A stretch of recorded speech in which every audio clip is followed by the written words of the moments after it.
জাতীয় সঙ্গীতকে অবমাননা করে জাতীয় পতাকার স্ট্যান্ডে জুতা উত্তোলনের ঘৃণ্যতম ঘটনা ঘটেছে গাইবান্ধার সুন্দরগঞ্জে। এ ঘটনায় এলাকায় রয়েছে মিশ্র প্রতিক্রিয়া।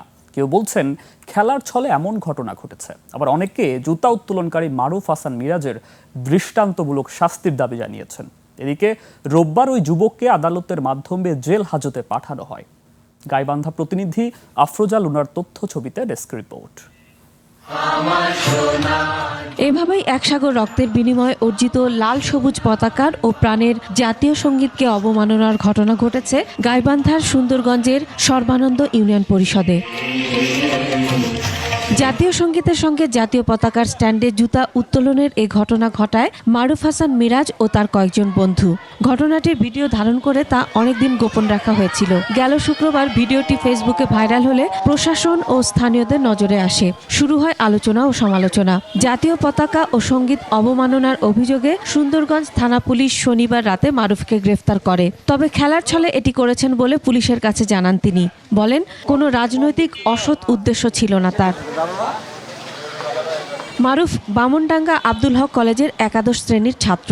এলাকাবাসী বলছেন, একজন মেধাবী শিক্ষার্থীর কাছ থেকে এমন কাজ আশা করা যায় না। সে প্রতিদিন সকালে রেলি করছে, ওই জাতীয় পতাকাকে সম্মান জানাচ্ছে।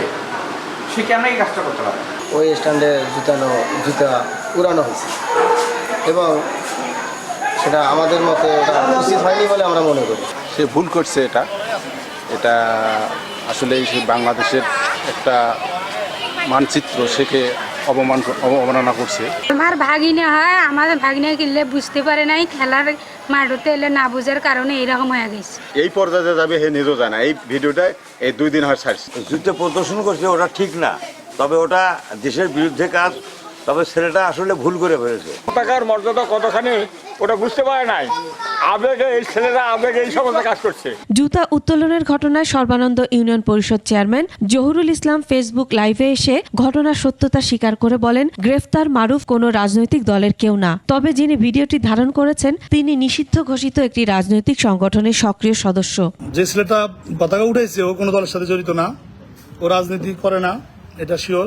কিন্তু যে ভিডিওটা করেছে ও একটা রাজনৈতিক দলের সাথে জড়িত, নিষিদ্ধ ঘোষিত ছাত্র সংগঠন, ওই দলের এই কর্মী, এবং ওর পরিবারও যতটুকু জানি ওই রাজনীতির সাথে জড়িত। সেটা তদন্ত চলতেছে, তদন্ত সাপেক্ষে ওর বিরুদ্ধে ব্যবস্থা নেওয়া হবে। এ বিষয়ে সুন্দরগঞ্জ থানার ওসি জানান, গ্রেফতার যুবককে জেল হাজতে পাঠিয়েছেন আদালত। ও বলছে যে দুষ্টমির ফলে করছে, ওর কথাটাই তো প্রাধান্য দেওয়া যাবে না। এই জন্য আমরা তদন্ত করতেছি, তদন্ত শেষ হলে তারপর বাকি বিস্তারিত বলা যাবে। Masum আলিসা, desk report, 21 television.